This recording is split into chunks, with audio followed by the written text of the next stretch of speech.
I'm from UCMAS Abacus. Do you know all of you what is Abacus? Say yes or no just. Yeah. So which subject related, Nana? Yeah, mathematics, right? ఎంతమందికి idea ఉంది abacus అంటే ఎలా చేస్తారు? with a tool, right? Without tool also we can do.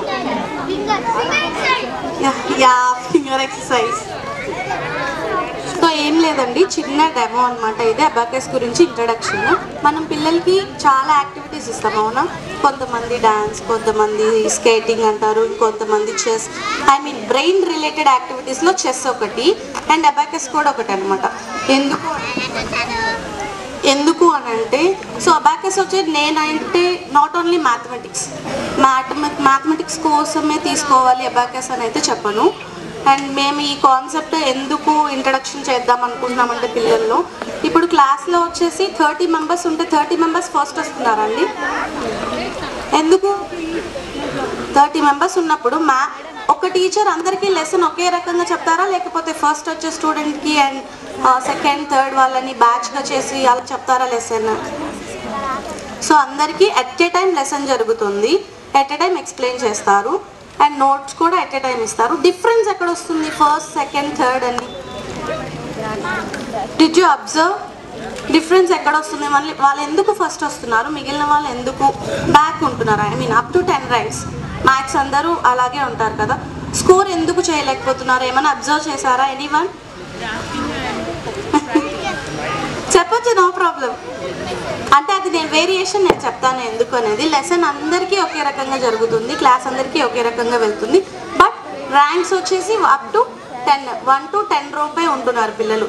ఎందుకు అంటే ఇక్కడ difference వచ్చేసరికి ఆ ఫస్ట్ ర్యాంక్ వచ్చే పిల్లల concentration levels and below 10 ranks లోపల ఉండే పిల్లల కాన్సన్ట్రేషన్ లెవెల్స్ వేరియేషన్ అనమాట.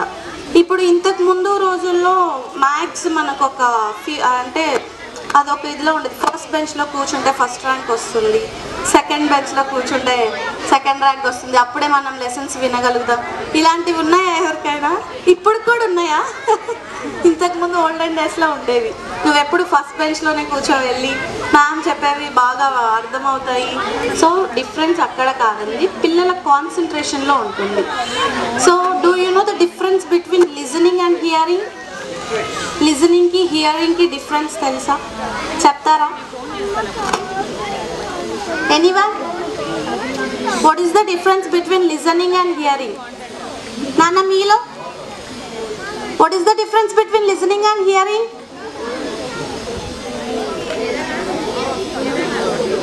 సో లిజనింగ్ హియరింగ్కి వచ్చిన డిఫరెన్స్ ఏంటంటే, హియరింగ్ అనేది జస్ట్ మనం వింటాము, బట్ ఇప్పుడు నేను పాయింట్ టు పాయింట్ చెప్పాను కదా, ఒక 2-3 పాయింట్స్ చెప్పాను. కంప్లీట్గా ఆ పాయింట్స్ ఏవైతే ఉన్నాయో అవన్నీ మీరు యాజ్ ఇట్ ఈస్ చెప్పగలుగుతారు? ఇప్పుడు చెప్పలేరు. ఎందుకు అంటే జస్ట్ విన్నారు. ఏంటి హియరింగ్? లిజనింగ్ అంటే కాన్సన్ట్రేషన్తో వినడం. There is a lot of difference between listening and hearing. Hearing అంటే జస్ట్ వింటున్నాం, మనం ఇక్కడే ఉన్నాం, నేను చెప్పే టాపిక్ ఏదో జరుగుతుంది, బట్ ఒక పాయింట్ వైజ్గా అయితే వింటున్నాం మనం. Okay, that is hearing. And listening means కాన్సన్ట్రేషన్తో వినడం. అంటే మ్యామ్ ఫస్ట్ పాయింట్ ఏం చెప్పారు and next point and third point, so point వైజ్గా అనమాట. సో పిల్లల్లో జరిగే వేరియేషన్ కూడా ఇదేనండి. ఆల్మోస్ట్ 45 మినిట్స్ క్లాస్ జరిగితే కొంతమంది పిల్లలు కంప్లీట్ మ్యామ్కి అటెన్షన్ ఇస్తారు, కొంతమంది ఏంటంటే లిటిల్ బిట్ డీవియేషన్స్. చిన్నపిల్లలు అయితే కొంచెం షార్ప్నెస్, ఎరేజర్స్ ఇలా డీవియేట్ అయిపోతూ ఉంటారు. అక్కడ వాళ్ళకి కొంచెం చిన్న డీవియేషన్ అనేది వస్తుంది. ఎవరైతే లెసన్ పర్ఫెక్ట్గా వింటారో, కాన్సన్ట్రేషన్గా వింటారో, ఇంటికి వెళ్ళి ఒకసారి లెసన్ రివైజ్ చేస్తే చాలు. నెక్స్ట్ దే విల్ వాళ్ళు ఏదైతే లెసన్ విన్నారో దానికి వాళ్ళు యాప్ట్గా ఏమైనా క్వశ్చన్స్ అడిగినా నెక్స్ట్ డే చెప్పేస్తారు. లెసన్ వినని వాళ్ళు ఏంటంటే ఇంటికి వెళ్ళి బట్టి వేయాలి, ఆర్ లేదు ఇంకొకటి పేరెంట్స్ ఎక్స్ప్లెయిన్ చేయాలి మళ్ళీ ఇంటికి వెళ్ళి లెసన్. ఎందుకు జరుగుతుంది ఇట్లా అంటే, వాళ్ళు కాన్సన్ట్రేషన్గా వినట్లేదు. ఈ ప్రోగ్రామ్ మెయిన్ థీమ్ వచ్చేసరికి concentration, observation and memory and మనకి ఇమాజినేషన్ పవర్ ఇంప్రూవ్ అవుతుంది పిల్లల్లో. సో ఇంకా నేను ఎక్కువ ఇస్తాను, బట్ టైం లేదు కాబట్టి కొంచెంతోనే ముగిచ్చేస్తాను. సో లిటిల్ బిట్ ఎగ్జాంపుల్ చూపించి మీకు ఇంకొంచెం ఎక్స్ప్లెనేషన్ ఇస్తాను, ఓకేనా? సో కొన్ని సమ్స్ అడుగుతాను పిల్లల్ని, వాళ్ళు ఎలా చేస్తున్నారో మీరు జస్ట్ అబ్జర్వ్ చేయండి.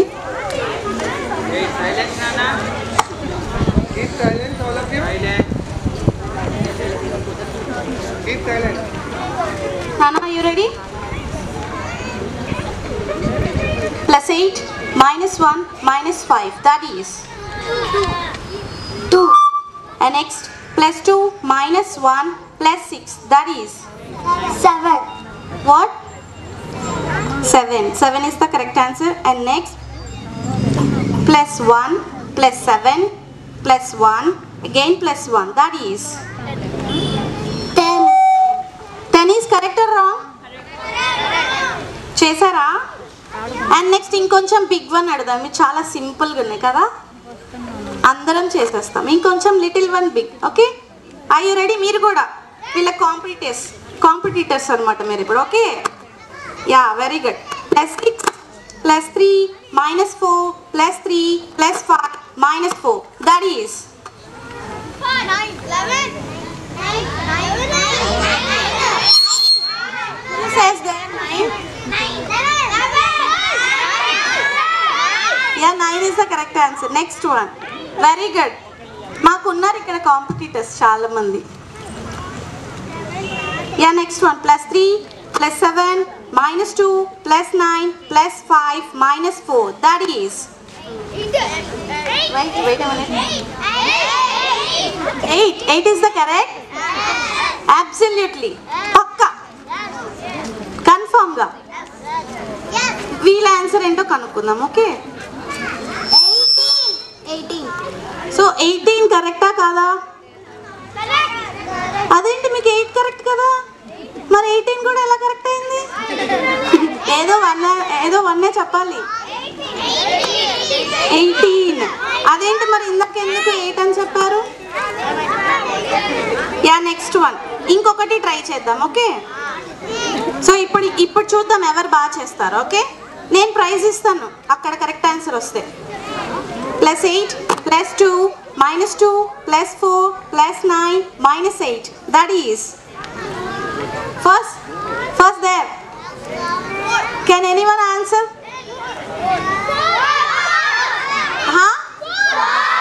వావ్, 4. వీళ్ళ ఆన్సర్ కనుక్కుందాం, ఓకే?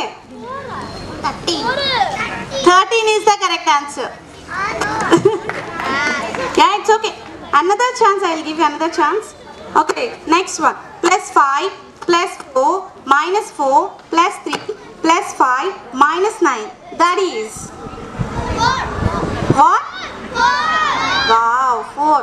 Here 4.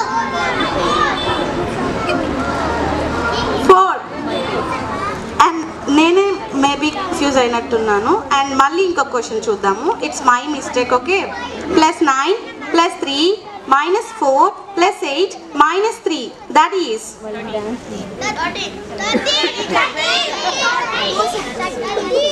మీకు ఎవరు అందిస్తున్నారు అక్కడ? చీటింగ్ కదా ఇది. మీరు టర్న్ అయ్యి చెప్పారు answer. 13 is correct answer. So ఇప్పుడు వీళ్ళని అడుగుదాం ఇంకొంచెం big one, okay? So ready? Plus 22 again plus 22 plus 55 minus 33, that is 66. Next one. Plus 66 plus 33 minus 55 minus 22, that is 22 is correct. So ఇప్పుడు నేను ఒక క్వశ్చన్ వేస్తాను. మీరు అందరు సమ్స్ చేశారు కదా, సో వీళ్ళు ఎలా చేశారు sums? Can anyone observe? With fingers. Did they use any paper or pen? No. Then how can they give answers? Super. Pencil లేదు నా వాళ్ళ దగ్గర, లేదు కదా. సో మరి వాళ్ళు ఎలా ఆన్సర్ చేస్తున్నారు? With fingers, finger movement. Okay, next one. Listen carefully. Plus 94 plus 8, again plus 8 plus 3 plus 1 plus 6. That is. Can anyone?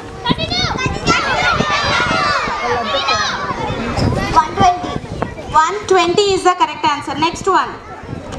Plus 7 minus 3 plus 15 minus 6 plus 7 plus 2. That is.